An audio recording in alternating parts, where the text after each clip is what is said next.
പക്ഷെ നിനക്ക് പേടി കുറച്ച് കൂടുതലല്ലേ? ഇതേ നിന്റെ മുഖത്തുള്ള ജാട കളയുന്നത് നല്ല കേട്ടോ. എന്താ പറഞ്ഞേ?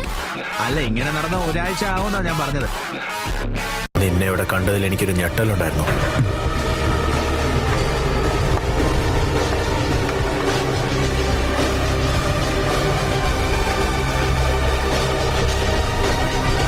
അതിപ്പോ ഹൊക്കാഗിയുടെ ബ്ലാക്ക് ഓപ്സിൽ നിന്നും ഇതിൽ കൂടുതലൊന്നും പ്രതീക്ഷിക്കാനില്ലല്ലോ.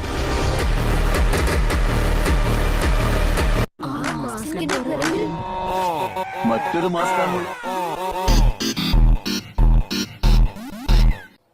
ഞാൻ ശക്തനാണെന്ന് നീ കരുതുന്നുണ്ടാവും, പക്ഷെ ഞാൻ എപ്പോഴും എന്തും കൊളാക്കാറേ ഉള്ളൂ. ശക്തനാണെന്ന് ഞാൻ കാണിക്കും, കാരണം എനിക്ക് പേടിയാ.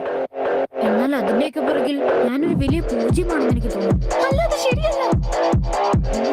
നീ എല്ലാ കാര്യങ്ങളും കുളമാക്കിയപ്പോഴും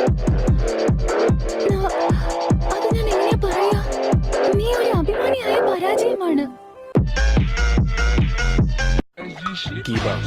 അമിത ആത്മവിശ്വാസം വേണ്ട. കാത്തിരുന്നു. ഞങ്ങൾ നിങ്ങൾ എന്താ ചെയ്യാൻ പോകുന്നത് കണ്ടോ? അത്ര കഠിനമായി ഞങ്ങൾ പരിശീലിച്ചിട്ടുണ്ട്. ഞങ്ങളൊക്കെ പിന്നെ എന്ത് ചെയ്തെന്നാ കരുതിയേ? കുത്തിയിരുന്ന് പൂ പറിക്കായിരുന്നു വിചാരിച്ചോ?